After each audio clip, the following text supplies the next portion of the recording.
President Trump is now doubling down on his feud with Chief Justice John Roberts by accusing the judiciary of undermining national security. So we're going to dig into this with Siraj Hashmi. He's the commentary video editor and writer at the Washington Examiner. Siraj, thanks for coming on.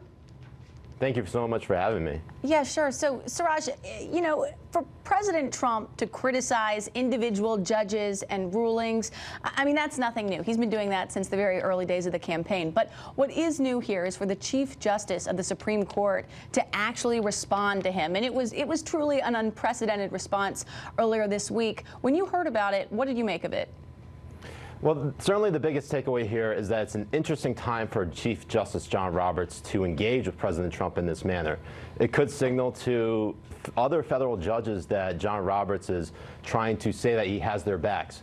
But John Roberts' actual comments are somewhat out of touch because President Trump actually has a point here, a valid point to make about the judiciary being politicized.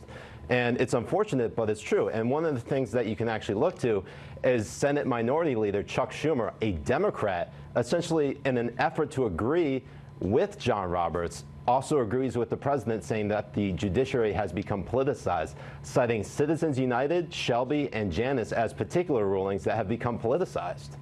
Well, it almost feels like everything in this day and age has become politicized. But the point that Chief Justice John Roberts was making is that, you know, and I'm paraphrasing here, but he said, you know, we don't have Obama judges, we don't have Bush judges. All we have are independent judges who are trying to do their best on a case-by-case basis.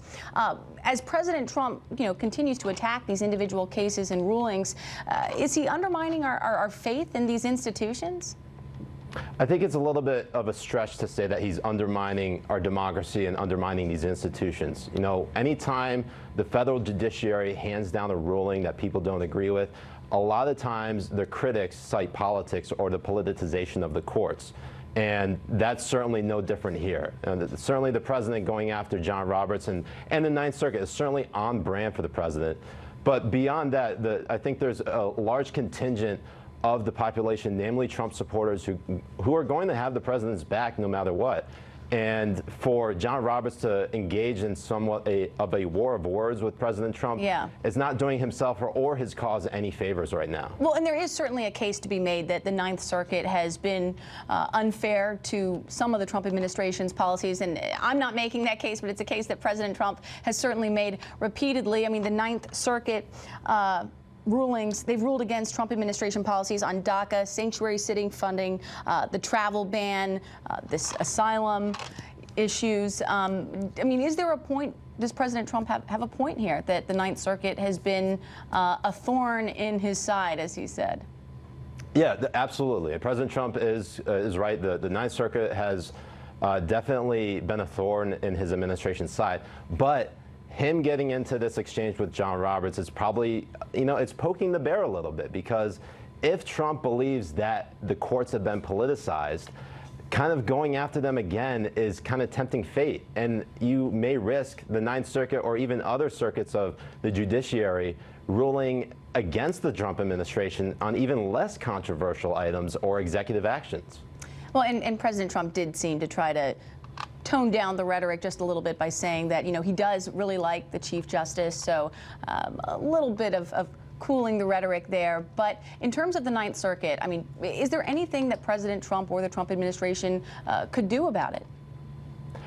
Well, the one thing that President Trump could do is to not tweet as much. I mean, I think pretty much everyone in the administration, while we in the media enjoy President Trump tweeting at very early in the morning or throughout the day. We enjoy that? Maybe I enjoy that, but there's certainly parts of the administration that that may be undermined when he does tweet.